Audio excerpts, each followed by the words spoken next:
올려드렸습니다. 오늘 벌써 6월 첫째 주일입니다. 지난 이제 5개월을 지나고 이제 전반기를 마무리하는 시간입니다.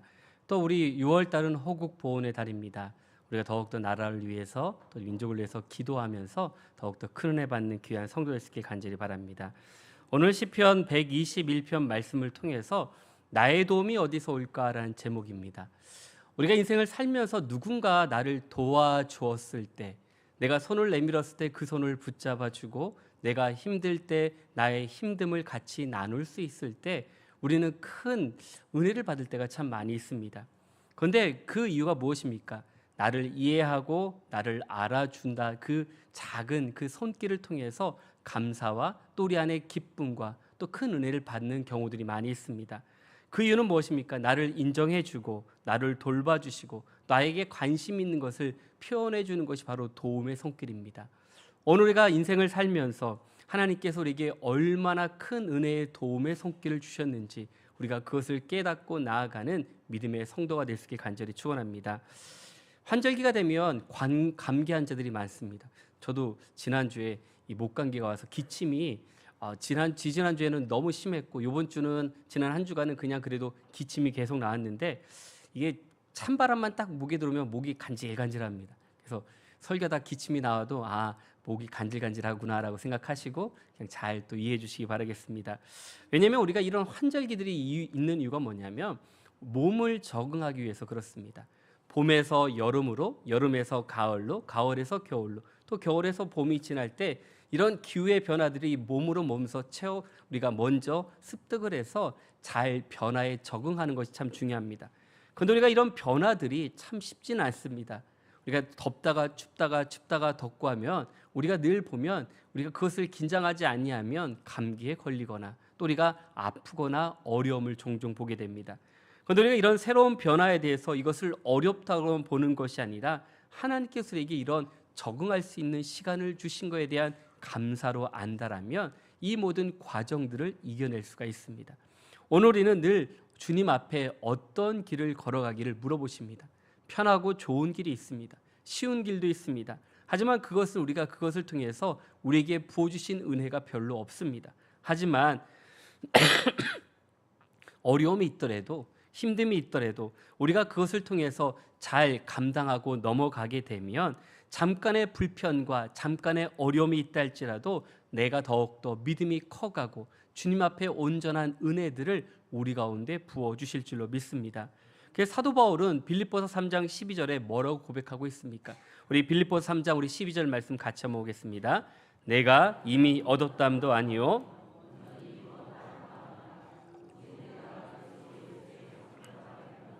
잡으려고 달려가노라. 아멘.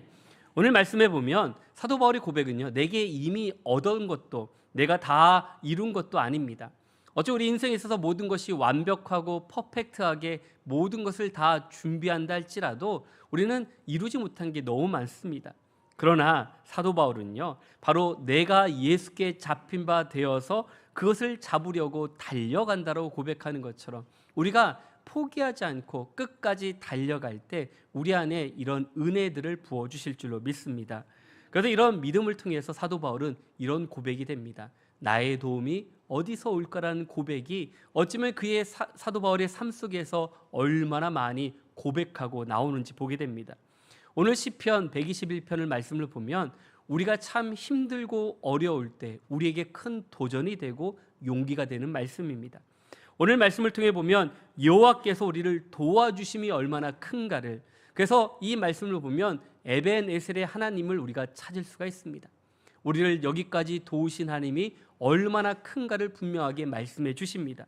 시편 기자의 고백은 그냥 내가 감사한 것을 고백한 것이 아니라 하나님 나를 여기까지 인도해 주심에 대한 감사와 고백이 함께 이루어져 있습니다.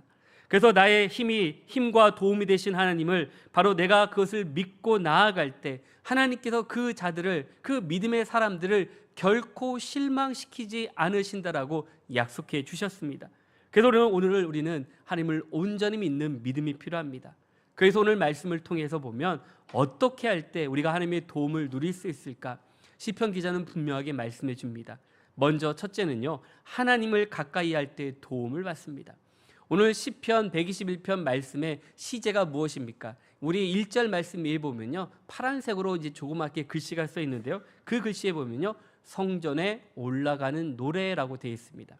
바로 이 표제처럼 성전에 올라가는 노래, 바로 예루살렘 성을 향해서 순례자들이 바로 하나님을 사모하는 마음으로, 마음이 멀고 또 때로는 고단하고 힘든 길을 걸어와서 주의 성전을 찾아오는 성도들의 신앙 고백이 바로 오늘 시편 121편을 통해서 그대로 나타나고 있습니다.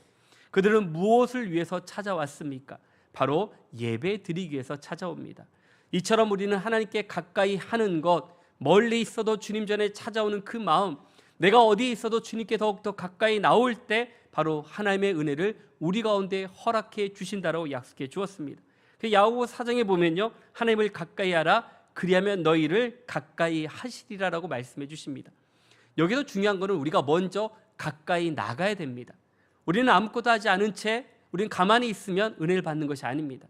탕자가 아버지 집을 생각했지만 아버지 집만 생각하고 가지 않았다면 그는 주업열매를 먹다가 죽을 수밖에 없습니다. 그러나 탕자는 어떻게 했습니까? 아버지를 생각하는 걸로 끝나는 것이 아니라 내 아버지 집으로 돌아가는 마음, 그리고 발길을 돌려서 아버지 집을 찾아갔을 때 비로소 그 모든 것이 회복되는 은혜를 주었습니다. 오늘 우리 신앙은 돌아보면 탕자처럼 생각만 할 때가 많이 있습니다. 하나님, 제가 왜 이렇게 힘들고 어렵습니까? 라고 고백하면서 그 자리에 머물러 있을 때가 얼마나 많이 있습니까? 오늘 우리는 하나님께 나와야 됩니다. 그리고 가까이 나아가야 됩니다. 그럴 때 우리 안에 모든 은혜와 역사가 우리 가운데 임할 줄로 믿습니다. 우리는 그래서 하나님의 합당한 자가 되기 위해서 우리는 어떻게 해야 될까요? 바로 우리가 이전의 모든 죄들을 고백하고 또는 회개하면서 주님께 나올 때 우리가 정결한 마음으로 주님께 나올 수 있습니다. 우리가 잘 아는 다윗은요, 누구보다도 이 회개의 은혜를 잘 알았던 믿음의 왕이었습니다. 그는 편안할 때 어떻게 했습니까? 여인을 범하고 그 남편 시나를 죽였습니다. 그러나 선지자 나단이 그것을 지적했을 때 다윗 왕은 즉시 회개를 합니다. 그는 왕이었습니다. 아무도 모르는 그 사건, 하나님만 알고 있는 그 사건을 나단이 이야기했을 때 얼마나 두려웠겠습니까? 그는 왕이었지만 핑계대지 않았습니다. 힘이 있었지만 내 힘으로 반항하지 않았습니다. 바로 우리 앞에 이런 어려움과 문제를 만났을 때 바로 우리가 즉각적으로 회개하는 것, 나의 죄를 주님 앞에 고백하며 주님 앞에 나올 때 하나님께서 우리에게 그 모든 죄가를 씻어주는 것뿐만 아니라 다윗을 통해서 위대한 왕으로 세워주시는 것을 말씀을 통해서 보여주었습니다. 그래서 시편 32편에 보면 그가 어떻게 회개를 했는가? 그는 회개할 때 우리의 죄를 덮어주셨고 더 이상 정죄당하지 않았고 환난에서 보호받았고 하나님께 더욱더 가까이 나아갈 때 마침내 정직한 자로 나를 바꿔주셨다라고 고백하면서 기도하는 다윗 왕의 기도를 볼 수 있습니다. 오늘 우리가 날마다 주님 앞에 나와 회개하는 것이 중요합니다. 우리가 이 세상의 많은 죄들을 다 내려놓는 것이 중요합니다. 오늘 다윗과 같이 하나님께 온전한 회개를 통해서 주님과 더욱더 가까이 나아가는 믿음의 성도가 될 수 있게 간절히 축원합니다. 그래서 히브리서 4장 16절에 이렇게 말씀하십니다. 그러므로 우리는 긍휼하심을 받고 때를 따라 돕는 은혜를 얻기 위하여 은혜의 보좌 앞에 담대히 나아갈 것이다 라고 말씀하고 계십니다. 오늘 말씀처럼 바로 하나님의 때를 따라 돕는 은혜를 얻기 위해서 어떻게 해야 됩니까? 바로 은혜의 보좌 앞에 담대히 나아갈 때 이런 은혜를 주십니다. 하나님 앞에 나아가면 하나님께서 우리에게 긍휼히 여기시는 것뿐만 아니라 우리의 무거운 짐을 가볍게 해주시고 내려놓게 해주십니다. 바로 우리가 하나님께 나아갈 때 우리의 모든 질고를 내려놓을 수 있습니다. 입으로만 믿어서는 안 됩니다. 우리가 몸으로만 믿어서는 안 됩니다. 무엇을 말합니까? 마음과 뜻과 정성을 다해서 하나님께 나올 때 우리가 자리 앉는 이 은혜의 자리에, 바로 축복의 자리에 하나님께서 한량없는 은혜를 부어주실 줄로 믿습니다. 그래서 시편 16편 11절 말씀인데 우리 한번 16편 11절 말씀 한번 다 같이 보겠습니다. 주께서 생명의 길을 내게 보이시리니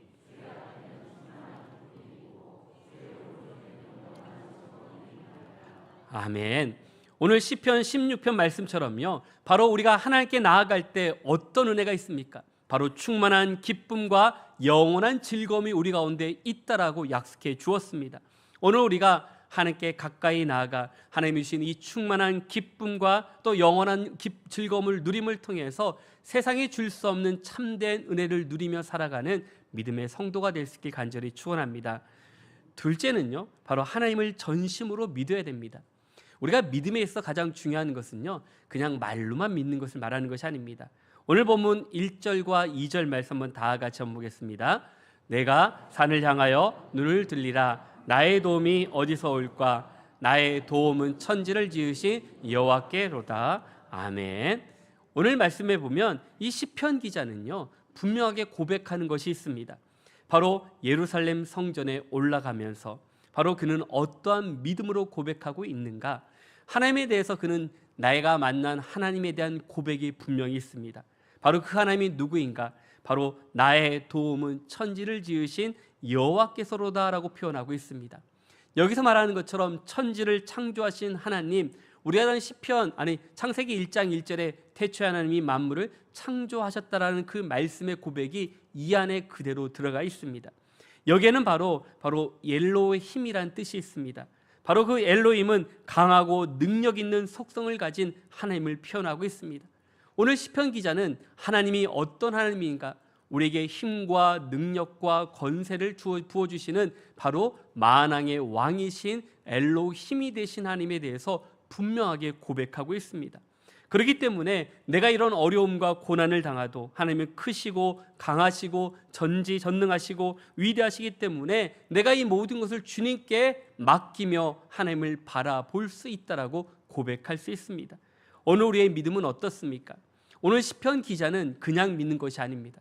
돌아보면 내가 어려움 속에, 내가 고난 가운데 있을 때 어쩌면 우리가 하나님을 믿는다라고 고백하지만 이런 시험이 우리 가운데 있을 때 우리의 믿음을 점검할 수가 있습니다. 당연한 것처럼 보이지만 이 고백은요, 놀라운 고백입니다. 우리가 여러 가지 많은 시험과 문제를 만났을 때 우리는 어떤 믿음을 가지고 있습니까? 우리가 많은 사람들이 평소에는 믿음이 좋다가도요, 믿음이 크다고 생각했지만 정작 문제가 생기고 어려움을 만나고 또는 고비들이 있을 때 우리는 작은 일에 넘어질 때가 종종 있습니다. 왜 그럴까 돌아보면 우리가 하나님을 보는 것이 아니라 문제를 더 크게 보기 때문에 그렇습니다. 그 문제 때문에 하나님을 바라보지 못했고 이 모든 문제를 이겨낼 수 있는 힘을 주신 하나님을 바라보는 것이 아니라 이 문제로 인해서 하나님을 잊어가고 있는 성도들이 너무나도 많이 있습니다. 그러니 우리는 우리의 믿음이 연약해지는 것을 종종 보게 됩니다. 이런 믿음을 가지고서는요, 우리는 하나님의 도움을 바랄 수가 없습니다. 이유는 무엇입니까? 우리가 주님께 나아가지 않는 이유가 바로 여기에 있습니다. 우리가 주님 앞에 나와 문을 두드리기지도 또 우리가 찾지도 그리고 우리가 구하지도 않는 우리의 모습들이 얼마나 잘못된 믿음인가를 분명히 보여주고 있습니다. 그래서 우리는 나의 손을 붙잡아 달라고 하면서 손을 내밀지 않습니다. 내 마음에 들어와 달라고 하지만 내 마음을 빗장을 걸어서 닫아버렸습니다. 그러니 우리는 여전히 내 앞에 있는 큰 문제들로 인해서 주님께 나아가지 못하는 우리의 믿음이 얼마나 부족한가를 볼 수 있습니다. 바로 하나님께서 우리에게 이런 어려움과 힘듦을 넘어갈 수 있는 것, 바로 아브라함에게는 불가능했던 것을 하나님의 말씀을 그대로 믿었을 때 그에게 태의 문이 닫혔을 때 이삭을 주는 놀라운 역사를 하나님께서 이루어 주셨습니다. 이것이 바로 믿음입니다. 우리가 이해되고 체험되어지는 것, 그것은 누구나 믿을 수 있습니다. 계산하고 우리가 알 수 있는 상식적인 것을 이야기하면 우리는 그것은 잘 믿습니다. 그런데 하나님은 우리에게 보여주신 것이 무엇입니까? 때로는 볼 수도 없고 이해되지도 않지만 하나님께서 우리에게 그것을 믿으라 했을 때 그 믿음으로 나아가는 것이 바로 온전한 믿음입니다. 다윗도요, 시편 27편 13절과 14절에 보면요, 분명히 고백하고 있습니다. 우리 한번 다 같이 한번 보겠습니다. 내가 산자들의 땅에서 여호와의 선하심을 보게 될 줄 확실히 믿었도다. 너는 여호와를 기다릴지어다. 아멘. 오늘 시편 27편 말씀에 보면 다윗은요, 압살롬의 반란을 인해서 도망치고 있습니다. 하나님께서 사울 왕에게 그렇게 고난을 당했던 다윗이 이제는 이 정도면 됐다라고 생각할 그때 아들인 압살롬이 반란을 일으켜서 쫓겨납니다. 쫓겨나면서 아들의 배신뿐만 아니라 백성들의 배신까지도 당했습니다. 그러면 어떤 고백을 할 수 있을까요?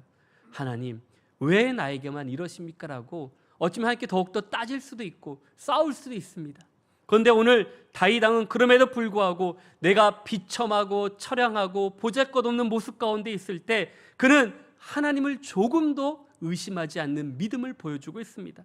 뭐라고 합니까? 너는 여호와를 기다릴지어다. 바로 강하고 담대하며 여호와를 기다리라고 말하면서 하나님에 대한 그 기다림과 인내하심을 고백하는 다윗 왕의 고백을 보게 됩니다. 믿음은 환경과 여건으로 흔들리는 것이 아닙니다. 오직 하나님만 바라볼 때 우리가 더욱더 든든히 설 수 있는 것처럼 오직 하나님께 나아가서 우리의 믿음을 전적으로 드림을 통해 흔들리지 않는 믿음을 가지고 고백하며 선포하는 믿음의 성도가 될 수 있길 주의 이름으로 간절히 축원합니다. 마지막 셋째로는요, 말씀에 설 때 흔들리지 않습니다. 우리가 하나님의 은혜를 구하고 도움을 구하지만요, 우리가 흔들리는 이유 중에 하나는 말씀이 없을 때가 많이 있습니다. 우리가 주의 말씀을 듣는다라는 것, 또 우리가 말씀을 배운다라는 것, 또 말씀을 우리가 암송하고 묵상한다는 것 참 중요합니다. 오늘 시편 기자가 보면요, 1절과 2절에 보면 내가 산을 향하여 눈을 든다라고 고백합니다. 2절에도 보면 나의 도움이 천지이신 여호와께서로다라고 고백을 합니다. 그런데 3절에서부터 8절까지 보면 뭐랍니까? 너에 대해서 얘기합니다. 너를 실족치 아니하신다라고. 바로 이 고백을 통해서 3절부터 8절까지의 말씀을 보면 우리의 신앙 고백을 그대로 나타내고 있습니다. 오늘 3절에서 8절 말씀을 한번 다 같이 한번 보겠습니다. 여호와께서 너를 실족하지 아니하게 하시며 너를 지키시는 이가 졸지 아니하시리로다. 이스라엘을 지키시는 이는 졸지도 아니하시고 주무시도 아니하시리로다.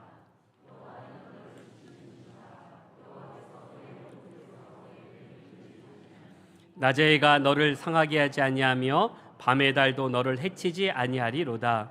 여호와께서 너를 지켜 모든 환난을 면하게 하시며 또 내 영혼을 지키시리로다. 여호와께서 너의 출입을 지금부터 영원까지 지키시리로다. 아멘. 오늘 시편 121편 말씀을 보면 우리가 큰 위로를 받는 게 바로 여기에 있습니다. 하나님이 누구인가를 고백하는 것뿐만 아니라 이제 3절부터 보면 하나님이 어떤 하나님인가를 분명히 고백합니다. 하나님은요, 우리를 실족하게 아니하게 하신다라고 말씀해 주십니다. 그리고 하나님은 졸지도 아니하십니다. 그리고 우리를 상하게 하지 아니하시고 또한 우리 모든 것을 지켜주신다라고 말씀하십니다. 그래서 마지막에 보면 그렇습니다. 7절에 너를 지켜 모든 환난을 면하게 하는 것뿐만 아니라 내 영혼을 지켜주시고 여호와께서 너희 출입을 지금부터 영혼까지 지켜주신다라는 고백을 하고 있습니다. 이 고백이 그냥 나왔을까요? 오늘 이 말씀을 보면 우리가 왜 힘을 얻습니까? 바로 그 약속을 믿는 자들에게 이 말씀이 우리 가운데 임할 것을 고백하고 선포할 때 그대로 우리 가운데 임할 줄로 믿습니다. 그래서 우리는 고난 가운데 있을 때, 어려움 가운데 있을 때 하나님이 나를 실족치 아니하신다고 말씀해 주신 것처럼 나는 하나님께 더욱더 끝까지 믿음을 가지고 나아가겠다고 고백할 때 이런 은혜들을 부어주실 줄로 믿습니다. 그래서 우리는 말씀을 늘 가까이 해야 됩니다. 말씀을 가까이 한다는 것은 말씀을 한번 보고 끝내는 것이 아니라 계속 말씀을 보는 겁니다. 성경을 읽다 보면 어떻습니까? 첫 번째 읽을 때 주신 은혜가 다르고요, 두 번째 읽을 때 주신 은혜가 다릅니다. 우리가 영화나 드라마를 보면 어때요? 한 번 볼 때는 재밌게 보는데 두세 번 보면요, 스토리가 머릿속에 있으니까 어떻습니까? 별로 재미가 없어요. 그런데 성경은 어떻습니까? 제가 그런 생각을 했어요. 성경은 66권이라 이게 방대하니까 우리가 잘 까먹어서 그런가 생각이 드는데, 그런데 말씀을 읽을 때마다요, 새로운 은혜를 주세요. 왜 그런가 봤더니 우리의 상황과 여건에 맞춰서 그 말씀을 우리 가운데 주시기 때문에요, 우리가 날로 새로워진 걸 보게 됩니다. 그래서 오늘 시편 기자가 바로 어떻게 표현합니까? 바로 하나님의 은혜를 구하는 자들, 하나님의 말씀을 가까이 하는 자들에게 이런 위로와 축복을 주시겠다 약속해 주셨습니다. 시편 103편 1절에 보면 내 영혼아 여호와를 송축하라, 내 속에 있는 것들아 다 그의 거룩한 이름을 송축하라 말씀해 주신 것처럼 오늘 우리가 주님 앞에 온전한 믿음으로 나아가 기도하고 나아갈 때 이런 은혜를 부어주실 줄로 믿습니다. 우리가 잘 아는 강철왕 카네기가요, 젊은 시절에는 그가 젊었을 때부터 축복받은 게 아니었습니다. 그는 젊었을 때는 가난한 세일즈맨이었습니다. 그러다 보니 낙심하고 또 장사를 잘 못해내 열등감에 빠져있던 그가 어느 날 한 그림을 봤습니다. 그 그림은 갯벌위에 덩그레 놓은 배 그림 하나 있는데 그걸 보면서 그런 생각을 했습니다. 저 배나 나나 똑같다. 너나 나나 갈 곳 없어서 움직이지도 못하고 그냥 처박혀 있는 모습이 나랑 똑같구나라는 생각을 했습니다. 그런데 밑에 그림의 제목을 봤습니다. 뭐라고 하면 민물은 반드시 온다라는 제목이었습니다. 오늘 우리가 참 어렵습니다. 요즘 우리가 살아가면서 너무 주위에 힘들고 어려운 분들이 참 많이 있습니다. 경제적으로 어려운 분도 있고 질병으로 어려운 분도 있고 관계로 힘들어하는 분들도 있습니다.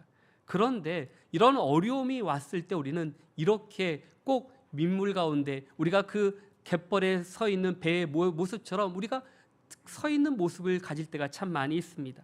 그런데 반드시 민물이 온다라는 그 고백을 보면서 그는 마음을 잡았습니다. 뭐냐면 그래 좋다. 이제 민물이 오면 난 다시 큰 바다에 나갈 수 있다라는 그런 반전의 믿음을 가지게 되었습니다. 비록 지금은 절망스러울 때지만 온갖 어려움이 우리 가운데 있다 할지라도 내가 소망을 가지고 있을 때 바로 내가 이곳에 어렵고 힘든 가운데 있을지라도 지금 바로 하나님께서 우리 가운데 은혜를 주시면 다시 일어날 수 있는 힘을 주신다라는 약속을 붙잡았습니다. 오늘 우리의 현실은 어떻습니까? 썰물 때입니다.